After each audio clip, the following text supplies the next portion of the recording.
I want to make clear that this is a hearing only today. No votes will be taken. Senator Golden, bless his heart, is chairing another committee right now. So as soon as he gets finished over there, he's going to come over here. And you'll notice we'll have members coming in and out, and that's the way it goes these last few days while we're looking at Senate bills. But as soon as he gets over, we'll allow him a chance to speak. Both sides will be given an equal amount of time. Depends on when I get finished talking. We'll divide that amount of time in half. And at the end of the time period, if someone is still talking, I'll give them 1 minute to wrap up. And then whoever else is after them will not have a chance to speak. So, be succinct when you're making your points, because I'm limited this to a certain time period. Like I said, there will be no amendments added to it, no motions for a vote, no committee substitutes, none of that will be recognized. I think that's pretty much what it is. I'm going to ask Senator Tommy Williams, he's a signer on this bill, to come up and make the initial presentation. Since Senator Golden's not here, and I'm going to chastise him for not running this time. Yeah. Thank you, Mr. Chairman. I appreciate the opportunity to introduce the bill, and I also appreciate the chairman for his willingness to move the bill out of the Senate. We had a unanimous vote in the Senate. The impetus for the bill is that we have thousands of children born with autism, and we also have, and I want you, if you don't hear anything else, hear this. For most of those kids, there's a cure. It's called ABA therapy. If you have a child that's autistic, if they go through the right therapy at the right time, they can be back on grade level. So this is not hocus pocus. This is real help. And I will tell you, if you can put a child from special ed into a regular classroom, then you can save the state millions of dollars. And you can also save long-term disability, Social Security, etc. Besides that. But even more than that, we have the opportunity to help a kid that's in a dark world of no language to be able to come out of that and be able to speak like we can. I have a niece whom the original bill was named after, named Anna, and her daughter, Ava, had autism. We all knew she was autistic. I mean, it was evident. And then we had her tested. Today, just recently, she made the highest score on the RCT class in her class and speaks beautifully, tens of thousands of words. What the bill does, and this has been a battle, and this bill has been pared down a lot to get it through committee, and lots of opposition from the insurance companies, as you would suspect, and those who represent the insurance companies. But this bill has been pared down to a few things, and I won't take a long time telling you what they are. But it limits it through age 6. Most kids, if you can catch them before 6, and the state has put some money in the budget for early diagnosis, if you can catch them by 6, you can do a whole lot of good. So it limits it at 6. It maybe should be higher than 6, but that's the compromise we made. It also limits the ABA treatment, which is the treatment that works, to $35,000 a year. Now, that doesn't mean everybody's going to use $35,000. It just means that's the limit. You can't spend more than that. It also limits the cost to 1% of premiums per member per month. And that tells the insurance company, if it costs you more than 1%, and mind you, when this bill first introduced 5 years ago, I carried it. The Chamber of Commerce that time says it will cost $1 trillion. They use the word trillion. We're saying If it costs you more than 1% per member per month, you don't have to do it. And it also, to try to accommodate the NFIB, and I was an NFIB member for probably 30 years. It says to them, we're not going to apply this to people who have 10 employees or less. So the autism community has bent over backwards to try to produce an accommodating bill. So I hope you will consider the fact that there's a lot of kids out there. 1 out of 55 boys will have autism. I think it's 1 out of 88 kids altogether would have autism. It's epidemic. And if the chairman here, he'd tell you it's epidemic. But we have in our hands, for 48% of those kids that get treatment, they get back on grade level. And the other kids make tremendous progress. So it's the opportunity to do good, limiting the cost, limiting the expense, limiting the cost on the insurance companies. And let me just end with this.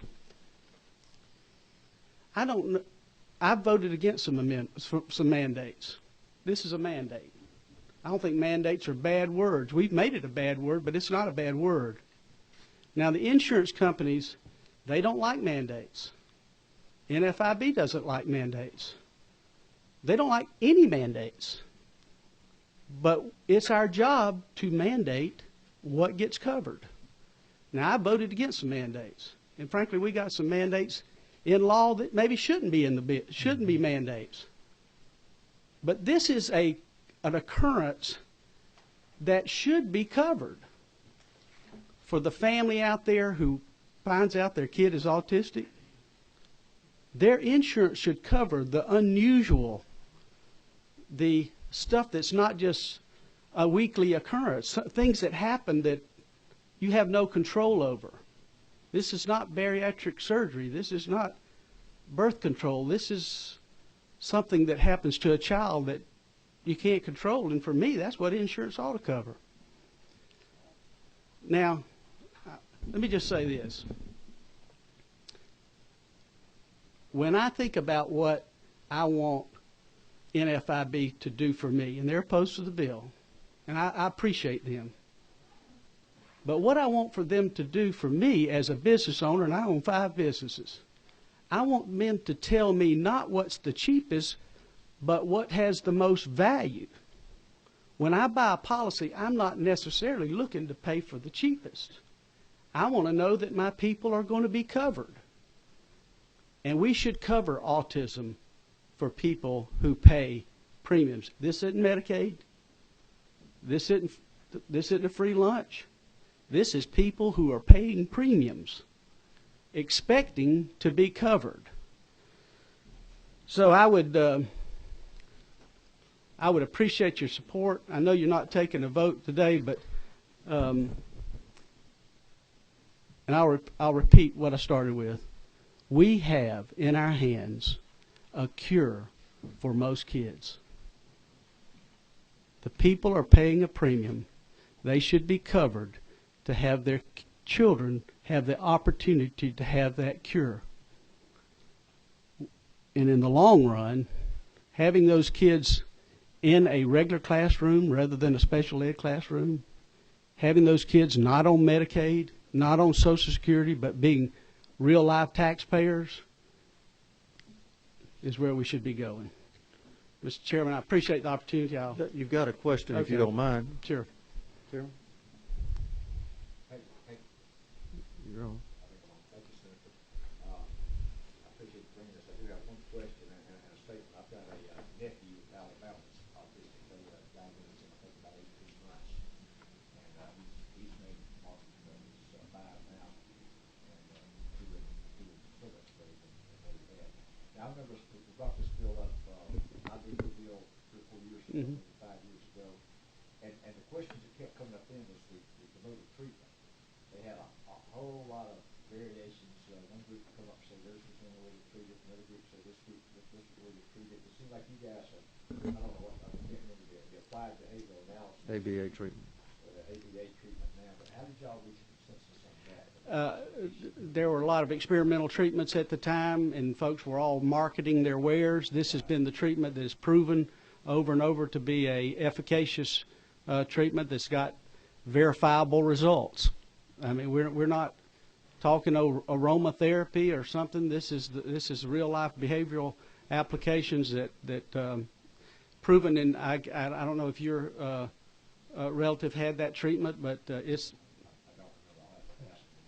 it's what's being used today to remedy these problems. Got one more question, or two more. Right. Number 16. Oh. Thank you, Mr. Chairman. To the author of the bill, I appreciate your bill. I have a couple of questions. First, how did you all come to the $35,000 per year amount? Representative, as you know, you've been here long enough to know that you have to do some horse trading to get your bill passed, and so it was at $50,000. We moved it to $35,000, and really we think that's workable. I mean, you can't just say however many kids they are times 35,000, and that's what it's going to cost, because lots of folks have the ability to get the therapy that don't get it.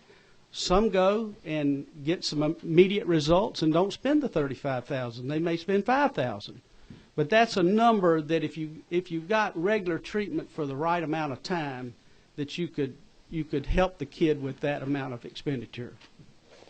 Okay, and I would say that the author, I'm sure, would like to keep the bill as clean as it is, and I'm in agreement to that, even though I may think outside of those numbers. This is the agreement we were able to get, and I would appreciate if we could sort of keep, you all have the privilege to do what you want to, but it may help get the bill passed. I was just asking for clarification because I was assuming $35,000 was what would represent what it would normally cost to take care of a child with autism. Right, I was just trying to see if that was that number. And the 6 years old, that was another part of y'all negotiation too? Right. It's a low number.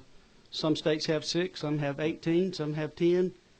It was sort of the bottom place that we could get to, but really what you want to do, and part of the reason we put some money in the budget was to detect these problems early on, even at, as Representative said, 18 months. The earlier you discover it, the better. And I think what the budget writers as well as the governor has intended to do is to try to educate folks about having their kids tested early. Thank you, Mr. Chairman. Okay. Representative Hawkins. Senator, I had a page yesterday. It's the son and daughter, too, of our aide in the office. The boy, 16 years old, had Asperger's disorder. He had intervention as a kid, and he was a great page. My question to my aide was, how did you do this? And she said she borrowed the money. They did have insurance that helped some, and they borrowed the rest, so the child had the intervention. And I was thinking about that last night. In this state, if that happened now, and the kid did not get help, the only place I could see him going would be ABD on Medicaid. Would you agree with that? And so depending on how severe it is, but that's true. Yeah. I mean, I don't see that this boy without the intervention could function throughout his life independently. Right now he still has that shy, sort of back off just a little bit, but without treatment, I don't see how he could do anything other than be taken care of ABD. And so when I look at that, I'm thinking how much more it costs the state to take care of these folks if they go untreated. I think just special ed, compare a special ed child to a regular classroom child. It's probably 3 times higher to educate in terms of dollars to educate that kid. The classes are smaller, but it's really not that. It's that you unlock the darkness inside of a child who can't speak. I'm sorry. Some house member want me to help him with something. Did you say you were trying to pass this bill? Is that what you said? Actually, is Greg Morris. But, I mean, you know, I guess for us as a family, and when families are touched, you have much more passion about something. But for me, I mean, my niece is back here, Anna, and she's been the Pied Piper for this Autism Speaks in Georgia. And we all knew as a family that something was wrong with Ava. They didn't want to acknowledge it because her husband is a school teacher, and he thought, if this is true, she'll be in special ed the rest of her life. So they avoided the truth, and we were saying, something ain't right. Y'all need to go test Ava. She would play by herself. She would scream. She would cry. She wouldn't sleep at night. I mean, it was, I can't tell you what they went through. But the state health benefit plan didn't pay for it. So the family, she, credit cards, they went to Savannah to get some help, and she realized that there was help. And one day Ava says, Mama. And then she starts saying other words, and then we're going, wow, there is a cure. And then it got to be where she was just like one of my other 18 nieces and nephews. I mean, it was just profound. And when the gal that was the head of Mothers Against Drunk Drivers, you know why we have so many DUI laws on the books today? Because one mama said, by God, we're not going to have this anymore. And she organized, and that's the way sort of Anna's done in Georgia, because she thought that every kid ought to be helped like her child got help. Now, what we're saying here, the governor's put some money in the state health benefit plan now, and I commend him for it. This is people who are buying insurance policies, thinking they have coverage, to find out they only don't have coverage when the kid is diagnosed with autism. And then they're said, oh, now that you're diagnosed with autism, you're not covered. I don't know if anybody's ever bought a bill to me while I was pro tem that didn't say, this will save the state money. But this will save the state money. Because every kid that gets this help won't be in special ed. You're exempting the Affordable Care Act exchanges in this bill, I see, correct? I'm going to have to let somebody else answer those questions. I don't know the interplay there, but yeah, because if it was included, then the state would have to, Right. be engaged. So, to me, it looks like you narrowed the bill down quite a bit to make it affordable. Mr. Chairman, I've taken up some other folks' time that I'm sure want to speak on the bill, but if you got other questions, I will. Yeah, I've got one, and Okay. it relates to what Representative Hawkins made. And we may have to answer this when Senator Golden gets here. Okay. But the way this bill is written, like he said, it exempted the exchanges on Obamacare. Mm-hmm. It exempts Medicaid, and the self-insured companies are also exempted. Many of which have added it already. Yeah, some have, but not all have. So the only ones that this bill addresses is small business and individual policies. Am I correct? Yes, sir. Okay. Because a lot of the emails and phone calls that I get, people are under the assumption if we pass this bill as it's currently written, then every child in the state who has autism will have treatment available to them. And that's not the way it is, because the way the bill is written, only those small businesses that have 10 or more employees, they're the ones who will pay the additional premium, and they would be the only ones who would receive the benefit. Am I correct? Mr. Chairman, that wasn't our goal necessarily when we got started. Yeah. You know, the state health benefit plan folks will obviously be covered now. Yeah, well, they're covered partly with The- 2.4 million as a pilot and it doesn't kick in until January. We'll take it. Yeah, I understand.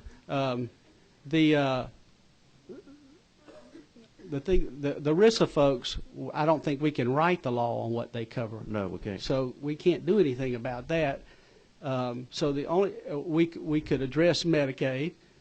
We haven't done that. I'm obviously for addressing that, but the only people we can address are the folks that have who are purchasing insurance. And that's not an ERISA plan. Yeah, because what you've got, according to, where's the senator? Mr. Chairman, come on up here I and may- get me out of this question here. I may let you go last since you're not running for re-election. I did, Mr. Chairman, I did mention the fact that we appreciate no amendments on this bill, and I think that so I'll step aside and let. Okay. I'll ask Senator Golden. The way the bill is currently written is that the self-insureds are not impacted because we cannot make ERISA do anything on the self-insured. And according to the insurance commissioner, you're looking at of the people in the state who have insurance, that's 75% of them. Then it exempts the exchanges on Obamacare or the Affordable Care Act, and it also exempts Medicaid. So the only group you have left, the way this bill is written, in comparison to what Abel's law was, is those who have over 10 employees that are not self-insured. Am I correct? Well, yes, and I guess yes and no, but I mean, I apologize, Mr. Chairman, being here. You know, I had the insurance late when we got backed up, and we had budget today, and I wish I'd have been here to present my own bill and do it in the fashion I wanted to do it, quite frankly, and I hope I have that opportunity. You've got it right now. You've got the floor. Go ahead. But if you don't mind, and I'll get to some of these questions in a minute, I appreciate your indulgence, and I've been running like crazy, and it's been a tough time to me, quite frankly, for a lot of reasons. As you just mentioned, I'm returning home, but and so it's sort of difficult. I sent my messenger, my former chair of retirement, over there to tell you where I was, so I hope he delivered it. He did. And my distinguished vice chair, it pains me to leave, quite frankly, and I want to say too, Mr. Chairman, I appreciate you. And well, it's been great working with you, and I really hate to see you go. Well, I hate to go. You know that. I spent 8 years in the House, and I loved every minute of it. 16 then you went years. to the dark side. Well, I know I went over there. At least the intelligence level of both bodies went up when I left the House. So that's the good news. Took everybody a while to get there one, didn't it? And I won't tell you the source. The guy to the right, laughing right there, was his father. But I do appreciate it. It's if I can running across here, you laugh in the committee just now. We're dealing with a bill, and the doctor's I forget his practice, dermatologist. And anyway, he said his wife was a cardiologist. I interrupted him and said I could use one right now and leave her business card. But anyway, I'm trying to catch my breath. Let me, Mr. Chairman, try to address this bill. And, before I do that, I think it's very important to sort of mention a few points before I get into the details of the bill. And I can do that fairly quickly. This legislation, quite frankly, is different. In all due respect to Senator Williams, his Senate Bill 191, Senate Bill 397 is a completely different bill, completely. And I want to make that point. I also want to make the point about autism. And everybody in this state is affected by it. Everybody in this room knows somebody with an autistic child, whether it's your niece, your nephew, whoever it might be. It is amazing to reach. I found out this weekend, 2 friends of mine, I had no idea, had autistic children. One of them was his youngest child. Representative Shaw would know exactly who I'm talking about. He's a West Point grad, great American. A lady that's like my sister. I never knew until I got involved in this that one of my dear friends who died 10 years ago, his son was autistic. The reach is unbelievable. The facts are unbelievable. The Center for Disease Control considers this a public health epidemic. Now stop and think about that for a minute. When the CDC, which we're proud to have in Georgia, but it's a world-renowned research center, when they call this a public health epidemic, that gets your attention. And when 1 in 88 people in this country, worse than that, 1 in 84 Georgia children have autism, when 1 in 54 boys are affected by autism, it's time we take a very serious look at this issue. You know, a lot of work went into this, Mr. Chairman, you know that. I'm grateful for Jamila, who's going to speak, the Marcus Autism Center. If you haven't been out there, I encourage you to go out there and look at that center. Go through that center and then come back and say you don't want to do something. Look at those families, look at those children. Just go do that and come back and tell me you don't want to do something. But the research they're doing at that center is absolutely unbelievable. And that's another reason we ought to be proud of the Marcus Autism Center and have it in Georgia, have it right here in Atlanta. Children's health care and the mission they have and what they're doing is absolutely wonderful. It really gave me a different perspective of this issue. You know, I spoke quite frankly, Mr. Chairman. I won't do this today. I'm trying to rush through a little bit. I spent about 25 minutes in the well, and any of y'all know me. You know when I go to the well, normally you put the clock on me because I'm not going to be that long. This one deserves a little bit more time. You know, we just passed the Senate budget. It's $700,000 in public health, thanks to Dr. Fitzgerald, thanks to Senator Utterman, and Chairman Jack Hill and myself and the Lieutenant Governor. We worked very hard to put money in the budget. Hope y'all will hold it. That's $700,000 is to help address this public health epidemic. And you might say, well, why are you going to all this? You'll see in just a minute why. But that $700,000 is going to add an autism director who can pull together the CDC and the Marcus Autism Center and all the resources we have in Georgia. And Georgia State's got a lady out there, I think, that's been very involved in autism research. This person can pull together all the resources in Georgia with public health. We're looking at Autism Allies, where we go out and try to reach physicians and parents, school people, teachers, teach them about how to detect autism at an early age. I say all this because early diagnosis is the key to autism. And that's going to be, you're going to understand that in a minute when I explain my bill, why that's important. I say that again. Early diagnosis of autism is critical. If you catch it at 3 years, 2 years, or better, 6 months, your chances of turning that young person's life around, making them a functional person in our society, go straight up. And the interesting thing is the cost of doing that goes straight down. And that's a win-win. So early diagnosis, you'll see why that's important in just a minute, and I'll come back to that when I get to my bill. Another big factor, and Mr. Chairman, you've heard me say this before, I did not want to do any legislation. I did not want to put any kind of burden on the private sector until the public sector stepped to the plate. Governor Deal has money in the budget to cover autism for the state health benefit plan. And one of the things that pains me in leaving is I wanted all my life up here to chair the Community Health Subcommittee on Appropriations, and I oversee that part of the budget. And it pains me to leave because I wanted to do that all my life, and I've enjoyed the last 2 years of that budget. Getting that money in state health benefit plan is critical because that answered one of my key objections.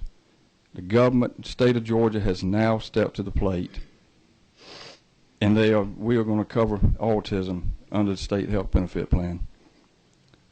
I'll come back to that too in a minute with my bill. I also want to address something. I know that, Mr. Chairman, you and I co-chaired the Mandate Commission. You know who wrote the bill and who pushed that bill, and that was me. The bill I'm fixing to explain to you addresses every single objection the Mandate Commission had. The Mandate Commission worked even better than I dreamed it would. I had my own fears about how it would work. But we had 16 Georgians, I think, including you, me, trying to remember the other two members from the House and Senate. Utterman and Ben Watson. that's right. House member. And then we had 12 other Georgians volunteered their time. They went through 3 mandates, including Senate Bill 191, the former autism bill. I have looked at the results. I have talked to several members. I've talked to people who attended. And I've gone through the report. You know, unfortunately, I missed a couple of those meetings, and you know why. And my excuse for missing was pretty solid. And you were very kind to say, stay home, take care of that. And I appreciate you doing that. But the commission really did work exactly the way I wanted. This, first off, it's an advisory only. But their advice turned out to be extremely good. Let me speak about the bill. And I did a lot of research. This is just my talking points. My file is that big. I've spent more time on this issue in probably my 24 years, and I've dealt with some pretty serious bills. You remember the pension bill? Your little buddy to his right there, and I passed that 2 years ago, and it was a heavy lift. This has been a lot of work. And let me tell you something, too, you don't know. My father was in public health. I lost him 6 years ago. I was raised at the health department. I know something about these kind of issues. I know about epidemics. Lived through some when we cured polio and different issues, and we need to try to cure autism, quite frankly. This legislation, as I said, is completely different than 191. And I went down every single objection the Mandate Commission had and addressed them. And then I went even a step further. This bill tightens down the definitions of doctors, I guess physicians and psychologists, It addresses the issue of the definition of what is autism, what therapies can be there, what therapists can do this. The definitions, quite frankly, in 191 were way too loose, in my opinion. Way too loose. I have tightened them up. This is a tightly drawn bill. Senator Williams had mentioned I wanted no amendments. We passed it out of the Senate, believe it or not, with no amendments. And believe it or not, it passed out 51-0. And believe it or not, I didn't have a single question in the well. It's unusual. Some other key points. We capped this at age 6. When I mentioned early diagnosis, now you know why. You need to catch it prior to age 5 or 6. So that's why I was comfortable with age 6. Also saves you on cost, but it also makes sense. I looked at, there are 34 states that have mandates, 34. I looked primarily, if you want to go back and look at them, Maine, but particularly Virginia. Felt like Virginia had more commonality with us as a southern state. But there are numerous states that have age caps, and they range everywhere from 0 to 6, 2 to 6. Some have none. Some go to 18. Some go to 12. They're all over the place. About 6 or 7 of them, I think, had 6. Virginia and Maine being 2 of them. The cap is at $35,000. So in other words, you can't spend any more than $35,000 a year.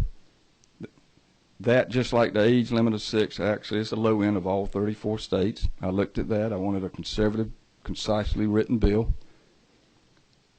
I put in a provision I think is important. Virginia has it. I think Virginia may be the only state that has this, Jamila, but the 1% cap on premium growth. That holds down your cost, helps hold down the cost for small businesses.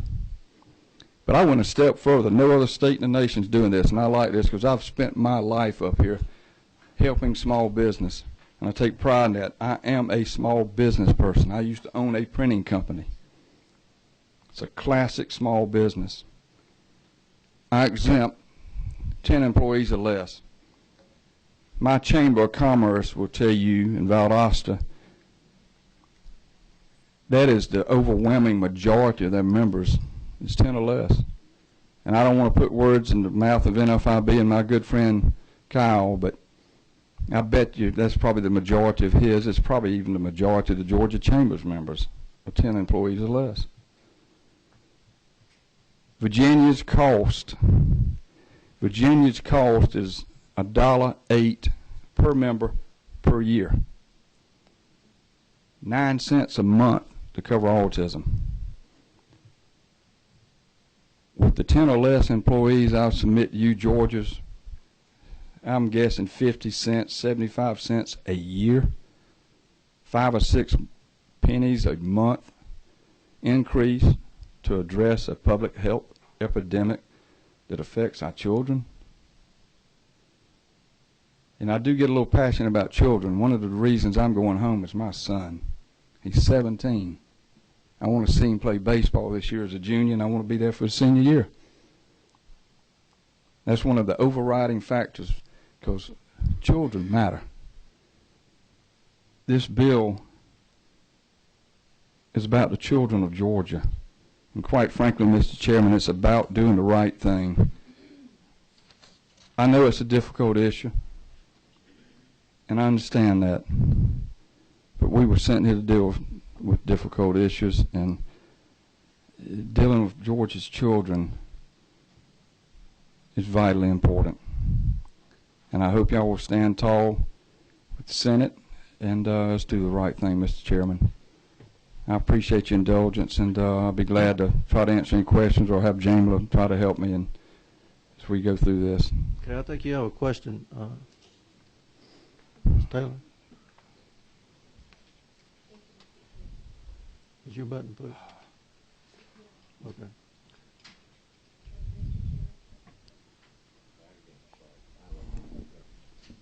Go ahead. Hello? Okay. Thank you, Mr. Chair. Thank you. I can hear you. Go ahead. Okay.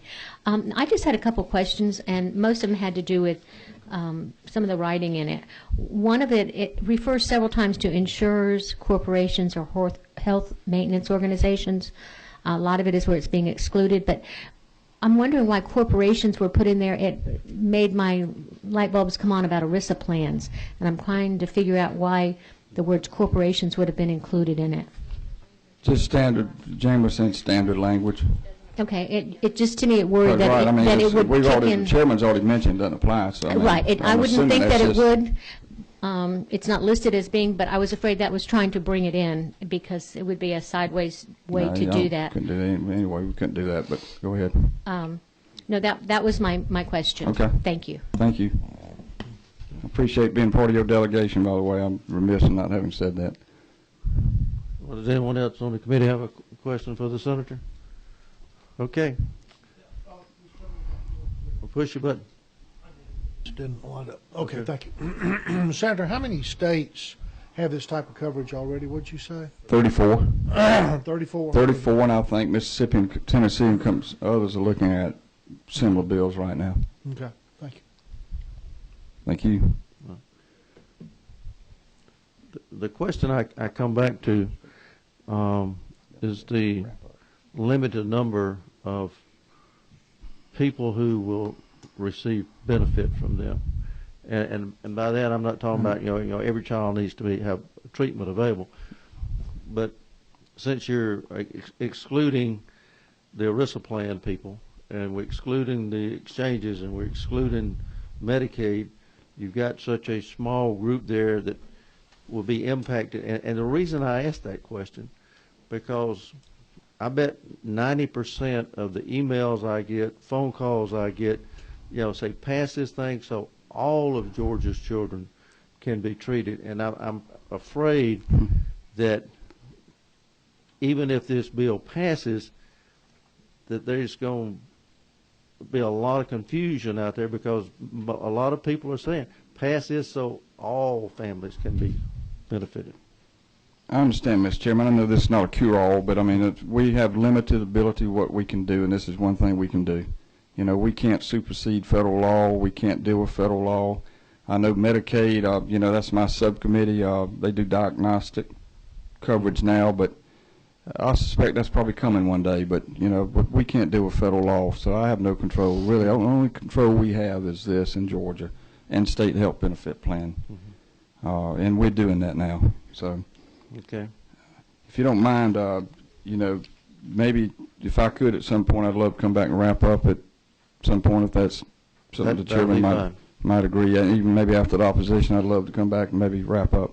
Okay. But I won't take long, I promise you. I've got to be in finance too, and I got some bills over there I need to handle. So. Yeah, I understand. And I know everybody on this committee is busy, so I do appreciate your indulgence and your time, because I know everybody's got stuff to do. Yeah, thank you, sir. All right. All right, Ms. Pope, I think you have signed up to speak first. Thank you. Mr. Chairman, members of the committee, my name is Jamila Pope. I'm with Children's Healthcare of Atlanta and the Marcus Autism Center. First and foremost, we are so very grateful for Senator Golden in bringing this bill and getting it here to you today. Chairman Smith, we are extremely grateful for the opportunity for this hearing. Most of you are familiar with Children's and Marcus. For those of you who are not, the Marcus Autism Center became a part of Children's System in 2008. It is one of 3 autism centers of excellence in the U.S., and it is awarded this title by the NIH. Our system has one focus: kids. Keeping kids safe and healthy and at their medical best. That is what our frontline folks at Children's and at Marcus do each and every day. I would be remiss if I did not point out that we could not do what we do for the kids in this state if it were not for the support of the General Assembly. You as policymakers have passed legislation and provided funding when necessary, focused on keeping Georgia's kids healthy and safe. You've listened to us when we've seen gaps and problems related to kids' health care and safety, and for that we are so very grateful. Today, Senator Golden has said that we are here because the kids with autism in this state have a problem. The state of Georgia has a problem. Mr. Chairman, members of the committee, this is a problem for Georgia families. It is a problem when evidence-based treatments for autism that are commonly prescribed and effective are inaccessible by families, simply, even if they do have insurance. If you've ever seen a child with severe autism, you have likely seen that the life for that family is probably more challenging than what any of us have experienced. You may say that's unfortunate, but why is that a problem for this state? Each child with autism in the U.S. will cost society approximately $3.2 million in medical and non-medical costs during his or her lifetime. 90% of those costs will be in adult care services for that individual. This is 3 times more expensive than the costs associated with early intervention. Studies show that educating a child in a general education classroom is approximately $6,000 annually. A child in a special education classroom will cost an additional $12,000 annually. With early intervention, the kind of behavior treatment that this bill would cover, children with autism can attain the intellectual, academic, communication, social, and daily living skills within the normal range. This means that many will be able to move from a special needs classroom to a general classroom, thus saving the state thousands of dollars per year. And I would also add that the earlier they are diagnosed and the earlier that intervention is started, they may not even see that special education classroom. Like Senator Golden said, autism impacts everyone. It does not discriminate. We saw more than 5,000 kids last year at Marcus Autism Center. We see kids from each and every county in Georgia. We looked at this insurance committee and the districts that each of you represent. Over the last 2 years, we have seen 37,734 visits by the patients from your districts. And we have patients from each and every district represented on this committee.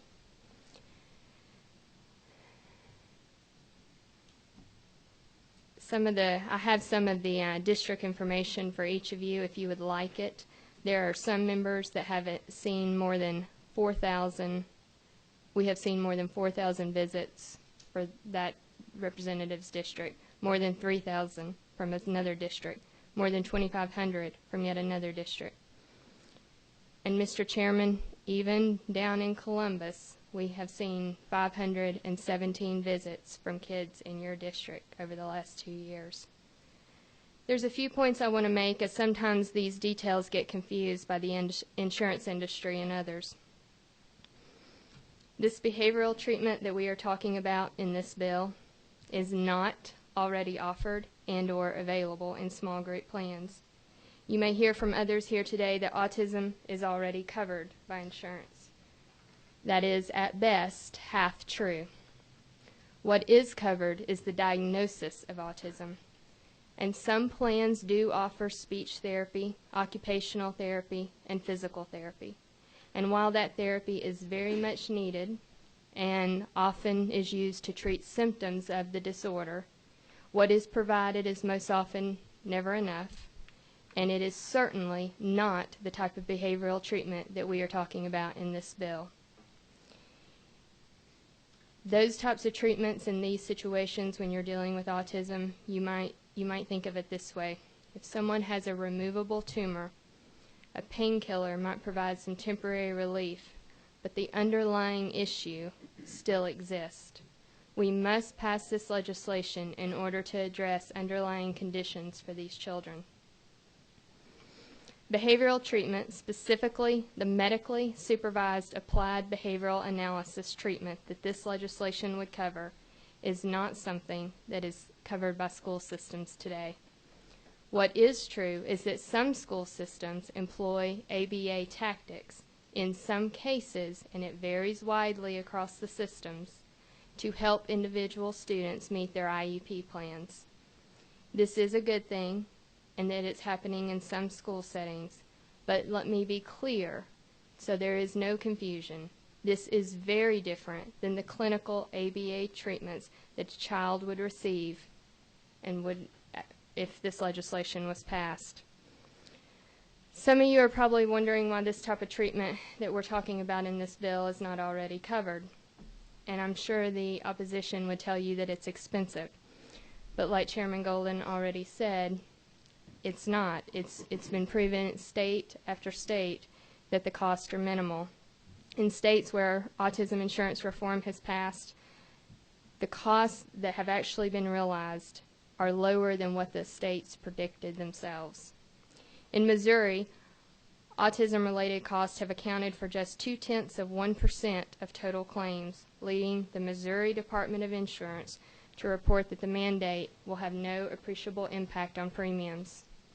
It is worth noting that the Missouri law enacted in 2010 is much more broad than Senate Bill 397, which is before you today.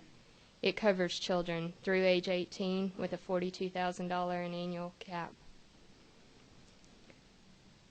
There's another point that I want to address. I've heard some say that we should study this some more. And to that I will say this issue has been well studied across the country. 34 states, as we've already heard, has passed some version of autism insurance reform.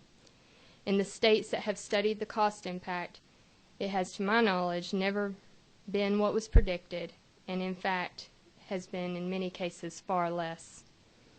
I am also not aware of any autism insurance reform laws that have been repealed. In fact, in many cases they have been expanded.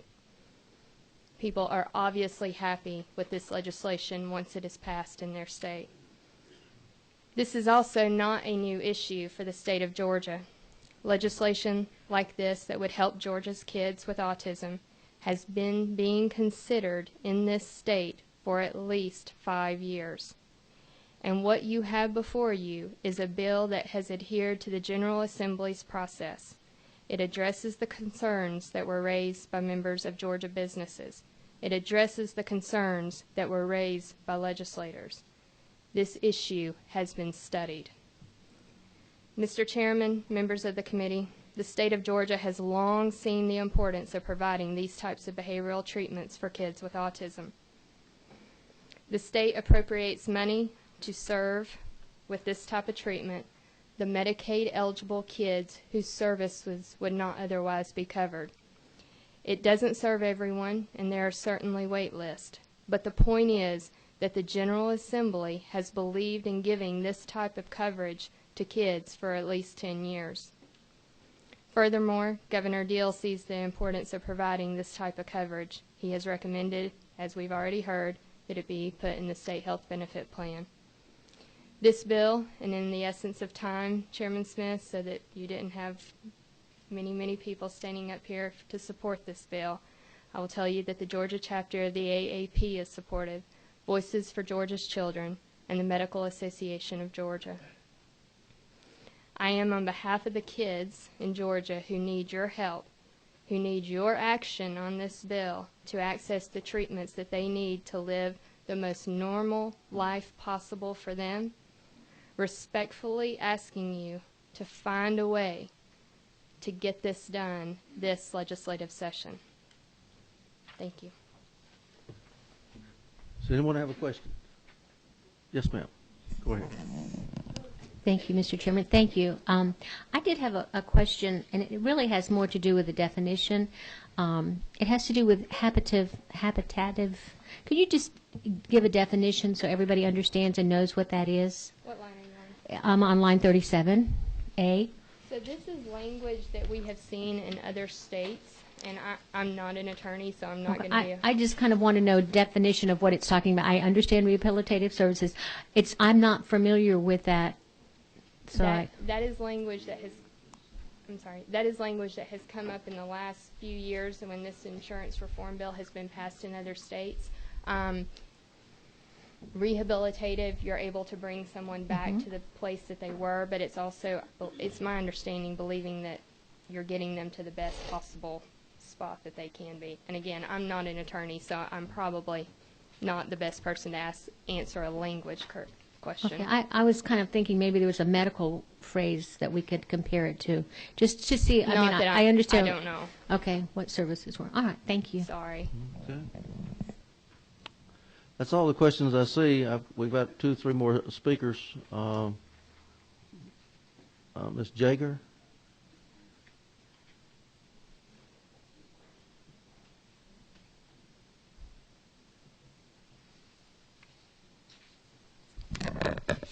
Good afternoon, and thank you for this opportunity. My name is Ellen Yeager. I am with Mental Health America of Georgia. We support the bill. We know that early intervention and prevention works. We know that behavioral services work. And we know that children with autism can really benefit from this bill. So we ask for your support. Thank you. Any questions? Don't see any. Thank you, ma'am.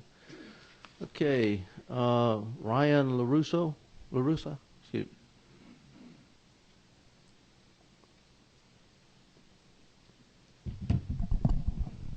Thank you, Mr. Chairman, members of the committee. My name is Ryan LaRosa. I'm with the Medical Association of Georgia. We represent over 7,500 physicians across the state, and we come before you today to support Senate Bill 397. And we'd like to thank Senator Golden for his leadership as well. I can take any questions. Anyone have a question? Okay. Thank you, sir. Thank you. Rick Ward.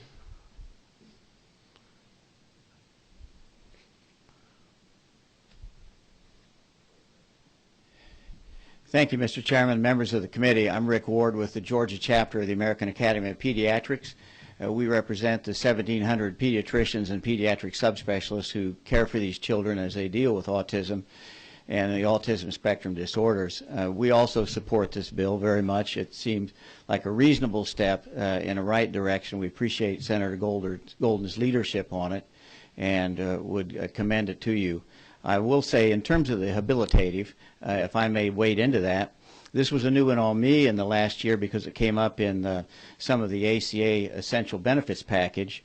And actually, Commissioner Ralph Hudgens one time mentioned it, speaking to us, and he wasn't sure what the term meant, and neither were any of us, or at least the layman. Pediatricians pointed out to me that rehabilitative, everyone knows what that is, and that's restoring a function you once had. But if you're a 2-year-old child and you hadn't developed that function, it's called habilitative because you never had the function to begin with. You're trying to get the function back because you never had it. So that's hence the term habilitative as opposed to rehabilitative. Anyway, we very much support the bill, and thank you very much. Okay.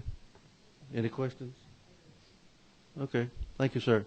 Is there anyone else who would like to speak in favor of this bill? Okay. Yes, sir. There is about 5 minutes left. All right, Mr. Chairman, I'll be very brief. I'm Frank Mulcahy. I'm Executive Director of the Georgia Catholic Conference, speaking on behalf of the Catholic Bishops of Georgia. We do support this bill. I'm going to take, rather than tell you some policy, I'm going to ask someone who knows more about this than I do, our Director of Disabilities Ministries for the Archdiocese of Atlanta, to say a few words about it. Thank you, Mr. Chairman and committee members. My name's Maggie Rousseau, and I am first and foremost the mother of a child who had multiple and severe disabilities. My son had many different things, of which autism was one. And we were told that he wouldn't live to be 2. And as a result of early intervention and many, many days of therapy, we were blessed to have Christopher with us for 9.5 years. So I am here today to just tell you that early intervention is everything in the life of a child with a developmental delay. And I apologize up front if I do get emotional. We're very close to the day of his passing, and it's very difficult for me this time of year. I'd also like to mention, too, that the Department of Behavioral Health and Developmental Disabilities is rolling a program out to service providers who work with our older adults. Once a child is 22, they leave the Department of Education and Public School System, and they fall into the Department of Behavioral Health and Developmental Disabilities. And the training they're rolling out for positive behavior intervention supports lists 4 things as their goal. And the first and foremost of that goal, of those 4 things, is to enjoy their life. They are trying to train their service providers so they can provide supports for their clients so that they can enjoy their life. The second is so that they can be as independent as possible. The third is so that they can have a normal life. And then the fourth is to overcome problem behaviors. And this legislation starts at day 1 when a child is diagnosed, so that those goals that we are looking for as adults actually are achievable. It's very important legislation, and we encourage you to support it. And thank you very much for your time. Anyone have a question? Okay. Thank you, ma'am. Thank you. Mr. Chairman. We've got a couple of 3 more minutes. Anybody else want to speak? Yes, ma'am.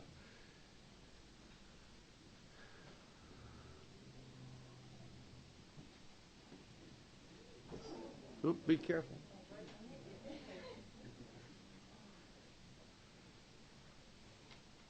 Did Jay Florence almost make you fall? Hi, my name is Kay Godwin. I'm here on behalf of the Capital Coalition of Conservative Leaders, and we are a group made up of approximately 30 groups, diverse groups. We have approximately a third Tea Party groups, a third social conservative groups, and a third is made up of just big activists. And we stand in support of Ava's Law. We have followed this bill, have had Anna come talk to us, we've met Ava, and this is just a common sense bill. And we are a nation, a state, that wants to protect our children. Our children come first. And so we would just ask you to please prayerfully support this bill. Any questions? Okay, thank you, ma'am. Be careful back there now. All right. Well, that time's up on the proponents. We've got 3 or 4 individuals signed up to speak in opposition of the mandate. Looks like Kyle Jackson and Miller, Mike Sullivan. Okay. Thank you, Mr. Chairman, members of the committee. My name is Kyle Jackson. I'm the State Director for the National Federation of Independent Business here in Georgia. We represent approximately 7,500 small employers, many of whom would be impacted by this piece of legislation. I want to first recognize Senator Golden. As others have alluded to, this is certainly not a new topic of discussion around here. He has been very good about listening to our concerns, and the bill before you today certainly reflects, I think, an improved product. However, we continue to have concerns over the bill and the issue of mandates as general. I consider myself not to be a Chicken Little, the sky is falling type of person, But the reality is, in the small group market, small employers, small business owners and their employees, we face another type of crisis. And in your folders today, you'll see a very simple chart. And it charts the cost of health insurance with respect to the offering of health insurance. And frankly, those numbers are going the wrong way. That's not to suggest that this bill or other mandates are the sole drivers of that, but we believe very strongly that mandates are playing a portion or playing a part in increased costs. And our folks are getting to the point, frankly, where they are opting and making the very difficult decision to drop coverage altogether. That's not good for small business. That's not good for their employees. And I don't think it's good for the state going forward. And I brought with me today one of our members who I think can speak to this issue more personally. Thank you, Kyle. My name is Mike Sullivan. I'm the president and the founder of Southeast Ceiling, Inc., a company that installs coatings and on concrete floors inside buildings, warehouses, manufacturing, and 50% of our business or more was retail sales. Very successful company, very successful in helping our community, Rockdale County. Thousands of dollars a year were given. I want to announce that the Great Recession is not over. There are people out there hurting. Many, many small businesses. Our company has about 20 employees. At one time we had 30. And for the past 10 or 15 years, our health insurance coverage has gone up 10 to 25% a year. And we've been beat up by the government with their regulations, the insurance companies, and the pharmaceutical companies. And I stand before you today looking at another 22% increase at the end of this month. And I brought my family together and I said, we just can't do it anymore. So we are going to end health insurance coverage for our employees because of the mandates and the not that I don't understand some things like that. It's important. But you just can't pile on the little guy, the guy that has 10, 15, 20.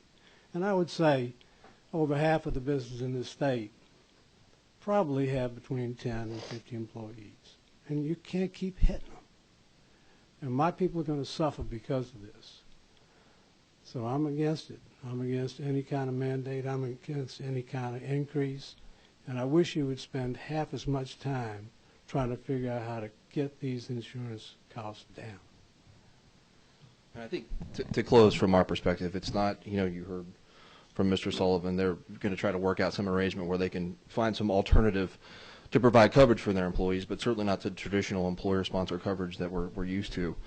Some companies are going to opt, I think, to put their folks in the exchanges, which many people know are not exactly functioning at a high level right now. And people are going to be exposed to dealing with health insurance that their employers have been dealing with for decades, and it's going to be a shock to the system. In closing, we certainly support what Senator Golden's trying to do. There's been some great champions and advocates on this issue. It's been, frankly, great to work with them and talk through this issue. But at the end of the day, we have to remain opposed to anything we think is going to put more companies like Southeast Ceiling in a position to drop their coverage. So with that, Mr. Chairman, I would be welcome to entertain any questions. Anyone have any questions or comments? I've got one I'll make because I knew this was coming, and I've talked to some small business in Columbus, and they reference what Mr. Sullivan was talking about, that their premiums have gone up 10, 15% every year, and at that some point in time they no longer can afford it.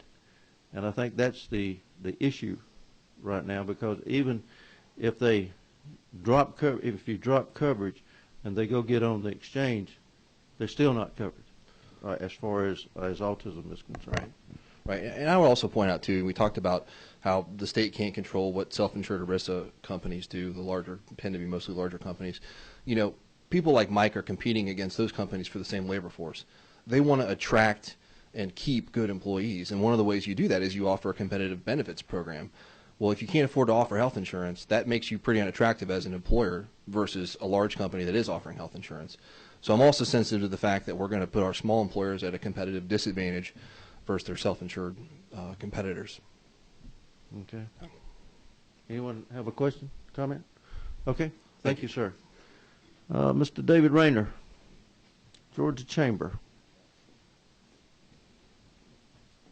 Thank you, Mr. Chairman, members of the committee. I am David Rayner with the Georgia Chamber of Commerce. I'd like to start by expressing the organization's sensitivity to the issue of autism spectrum disorders and the many families across Georgia that work in Georgia businesses that are impacted by this. I would also like to publicly acknowledge Chairman Golden for his efforts to help mitigate the would-be negative impacts that this bill could have on the small business community throughout the state. He has been a friend of the business community throughout his tenure in the legislature and will continue to be a personal friend of mine. However, I do rise today in opposition to the bill and would like to echo some of the sentiments made by Mr. Jackson and Mr. Sullivan. The Chamber has a longstanding position opposing all mandated health coverage for the sheer fact that we feel that it displaces the most price-sensitive consumer of health insurance, which are the small businesses and the individuals.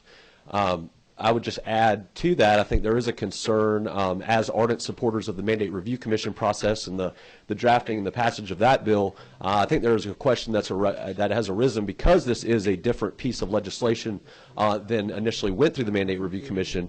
I would ask for your consideration in the possibility of having the Mandate Review Commission analyze and come back with a recommendation on this specific bill moving forward. So with that, I would just hope that you would keep the small business community and other individuals in mind as you deliberate further on the bill.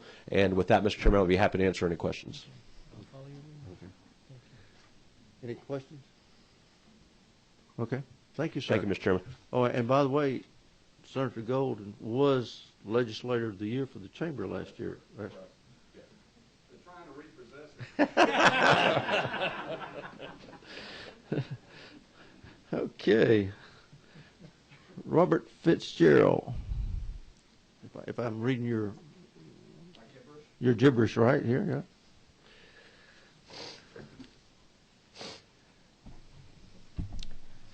Hi, I'm Robert Fitzgerald. I am an independent insurance agent, and I'm a member of the Georgia Association of Health Underwriters. I was also on the Mandate Committee. And I just want to tell the Senator that we hate to see you go. You've been a great friend of the Georgia Association of Health Underwriters, and we hate to see that you're going. You've been a great partner along the years. I stand against this for the same two reasons the last gentleman. This is a penalty on a small portion of the population of Georgia.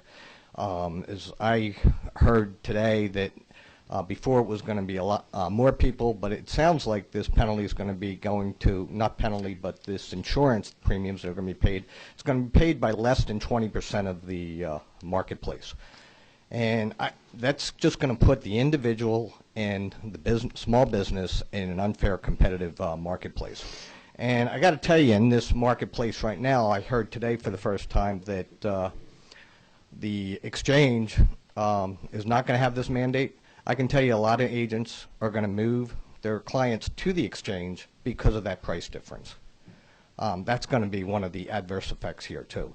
The other adverse effect right now, there is a lot of self-funding ERISA plans that are hitting the small group market right now. You are making them a lot more attractive. They're going to be able to avoid taxes, mandates, and develop their own plans. So I appreciate what you're trying to do as far as helping the children of Georgia. I don't think you are in this way. I think it's going to be harmful at the end. I can tell you, I went through this in October. I have an individual health plan. I was paying $151. Humana came to me and said, you can re-up for another year in the PPACA plans, Obamacare, and my premiums are going to be close to $400. Or I could renew my existing plan for $181. Now that's the premiums that we're going to see hit the individual marketplace this year and the group marketplace. These increases are coming, and you're lopping something else on to the individual and small group market. It's going to be devastating to a lot of people. They're going to be laying off employees, or they're not going to be offering health insurance at all. And I'm not sure the people in the individual market are going to be able to afford individual insurance. And I just have one more thing to say. I saw an advertisement for Obamacare the other day where there was a young lady, and she said she got a subsidy through the exchange, and she's only paying $74.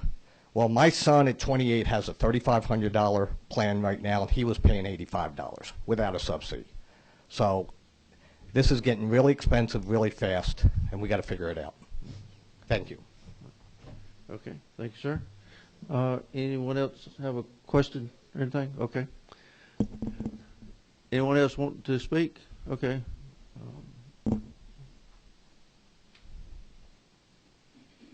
I know who you are, but tell all these other people who you are. Thank you, Chairman. Alan Hayes. I represent the AHIP, which is the America's Health Insurance Plans, which is the association of all the health insurance and supplemental health insurance providers across the country.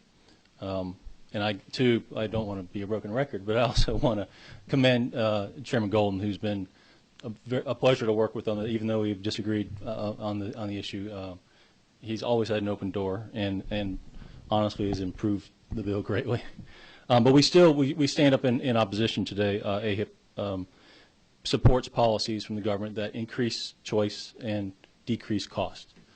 All mandates, increase cost and decrease choice. There's not a person in this room, and they've testified to that fact, that doesn't agree this will increase cost. The only question is how much, and whether that little bit is enough to send someone like Mr. Sullivan over the edge. I would say also to you that, Mr. Fitzgerald said it much better than I can, but think about all the other mandates hitting today, all the Obamacare mandates, the premium taxes that are included today that people are going to have to start paying. So this is a really poor time, I think, to be including this cost.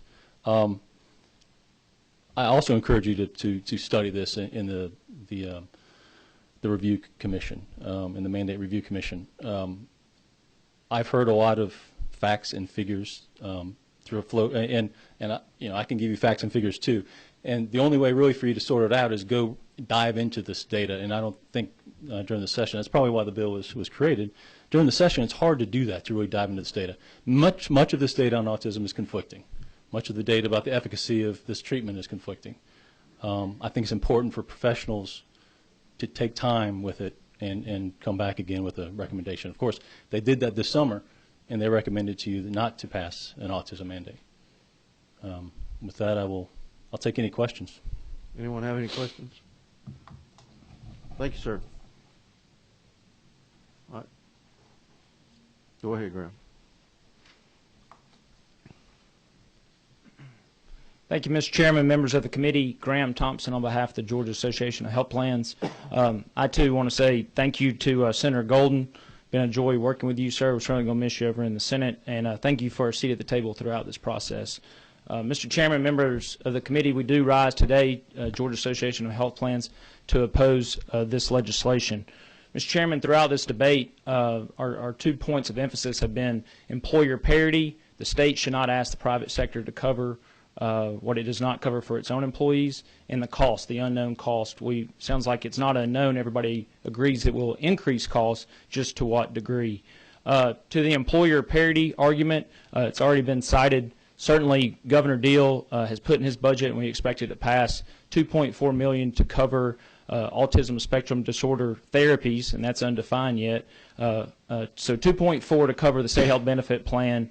I think the question is, how's the state going to manage that benefit? We don't know, because it's for plan year 2015. The DCH board is going to have to decide. That coverage may be more robust or less robust than you're asking the private sector to cover today. We don't know about age limits. We don't know about visits. We don't know about an annual cap. We don't know all the therapies that would be included in that. Is it ABA therapy? Is it floor time? Is it some of the other therapies? So we just don't know yet. Certainly, we are eager to see how the state manages the benefit, and I think that'll be a brand new conversation for the 2016 session. If this stuff doesn't cost as much as we say it does, and the state says we can manage a benefit of over 600,000 state health benefit plan members for less than 2.4 million, then we lose a great talking point, and we'll make that concession, and we'll meet you back here. To the cost question, it was brought up that the insurers do not currently cover treatment for autism spectrum disorders. Well, in 2001, the legislature at the time passed, and Governor Roy Barnes signed, ensuring that the Georgia's insurers, those state-regulated insurers, cover medical coverage for autism spectrum disorders, including early assessments and diagnosis, occupational therapy, physical therapy, and speech therapy visits. There is a limited number of visits, though, and so that's a key part. The other key part is we do not cover ABA therapy, and the reason for that is we see it as educational, not medical, and obviously that's the center of this debate. Echoing that perspective, as we all know, the Affordable Care Act, or Obamacare, passed in 2010. That set off a really intense round of lobbying from Autism Speaks and other advocacy groups to say ABA therapy is an essential health benefit and should be included as part of the 10 very broad service categories that every plan must cover that's state regulated. After several years of thoughtful debate around what you're going to cover and how much it's going to cost, HHS, the president's own healthcare agency, said it's not an essential health benefit. So it's not an essential health benefit, ABA therapy. Why is that important? If the state acts and requires the insurers to cover something in excess of essential health benefits, the state must defray the cost. So there's a cost to the public sector. This bill avoids that by saying ABA therapy is not an essential health benefit and will not be covered on the exchanges. So that's key. There's an acknowledgement of the cost that the state does not want to defray. So that's a key point we would make, Mr. Chairman. I think earlier some of the proponents of the bill said 34 states have passed, ABA therapy. Those bills are all very different, and of those 34 states, only 25 of those states are including ABA therapy coverage on their exchanges. So the perspective of Georgia's way out of step here, 34 states have done this and we haven't. Only 25 states are offering on the exchange and the state defraying that cost. So we would want to make that point. With that, Mr. Chairman, just echoing the comments of the employer community, at the end of the day, it's not the insurance community standing up here saying, no, we're against this. We hear from our customers out there, Georgia small businesses and the self-employed, and they tell us they want increased flexibility and lower cost. This bill does just the opposite. So we are hopeful that it's recommended for the Mandate Review Commission. We'll look forward to participating in those conversations. So with that, Mr. Chairman, certainly yield for any questions. But anyone have any questions? All right, thank you, sir. Okay, does anyone else want to speak in opposition to the mandate? Okay, well, hearing none. Senator, I'll give you a chance to wrap up. Don't mind a bit. Very kind. I appreciate the kind remarks from those opposing. I'm going to lock up my NFIB and chamber awards when I get home. Because y'all not going to come get them. Let me just quickly address, one, somebody referenced Obamacare. This is not Obamacare. It's not even, heaven's sakes, let's don't even go there. I don't even need to comment more than that. As far as self-insured, Mr. Chairman, I think there are a lot of self-insured companies and more come online every day covering autism. Georgia Power, I think, just recently, a Southern company, one of their affiliates recently came online. I can go through the list. I think UPS, Home Depot, go through the list. A lot of self-insured, a lot of cities, counties, a ton of self-insured companies, and they're doing it because they know it's good for their employees and it's the right policy to do. They know it's good for children. The Mandate Commission, there's nothing in that law that says we have to send the bill over there, number one. Number two, it's almost silly if you keep sending bills. If you say it's that way, then bills you could amend a bill and you'd do nothing but send them over there year after year after year. You'd never pass anything, and that would violate the Georgia Constitution. It's in my bill we wrote. We can hold a bill, we can kill a bill, we can pass a bill. It's under the Georgia Constitution. That is an exclusive right giving to the legislature, and if we would give that up, there'd be no reason for us to be here. So that's I want to make that point clear, and I'll close with this. You know, this exempts 10 employees or less. Let me make that clear. Some people alluded as if, you know, they were talking they have a certain number of employees. Well, I had 8 or 9 full-time employees in my printing business and 5 or 6 part-time. I would have been excluded from this. This excludes a lot of people, and it really drives the cost down. And, you know, Mr. Chairman, I appreciate the time. I know everybody here has got other committee meetings, including myself, but I really appreciate the opportunity to have this hearing. I appreciate the members, so many members being here and being so attentive. And to you, Mr. Chairman, thank you. Thank you. Mr. Maxwell. Yeah, I finally got it right. I just want to say to my good friend, it has just been my pleasure serving with you the 12 years I've been here. You're just a great gentleman. Thank you. I love serving with you in retirement. I don't think I've got another bill coming before your insurance committee, but I wish I'd have held that bill now that I think about it. Since the garlic man, I think I should have held yours too, maybe. But, and I will say, Chairman Smith, your bill passed the Senate today. I do appreciate that. But you're just a great gentleman. And that's not a bribe. I'm sorry. I understand. You will be missed, my friend. Let me tell you something. If I can take a point of personal privilege, Howard, you and I'm sorry to call you his first name, but I mean, we had a good time together for 2 years. Chairman Smith and I have had a good time for 2 years, and I wouldn't take anything in the world for it. And I thank you. Thank you for your remarks. You're very kind. Well, Senator, I tell you, one of the things that, you know, and we're going to get off of this mandate just for a second, but one of the things that happens when you come up here is that you have the opportunity to meet some really outstanding people. And Tim Golden is one of those people. I've had the pleasure of working with him because he's chairman of insurance over in the Senate side, and he and I have had the pleasure of working together for the last 2 years. And it has been a real pleasure. You know, he's someone you can sit down and talk to. You don't always have to agree, but you can always sit down and talk together. And I consider him a real friend, and I'm going to miss him. I tell you, he has been, you know, I value his advice, and he has been just a real friend. And you're going to be missed. Well, Mr. Chairman, thank you. You're going to make me cry.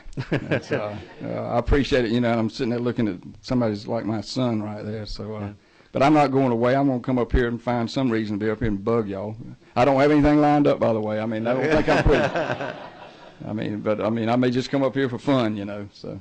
Okay. Now, I'm very hesitant about letting this next person talk, but your friend here has his light on, so we've been talking a lot recently. Well, I'm just gonna call you Tim. But, please, you better. I don't know whether to say you're like a brother or like an uncle, because you are getting old, you know. That's why I'm going home. But I'm not going to take any more time. We've already talked about it. But you know, I don't have to tell you how much I appreciate you and love you, and gonna miss you.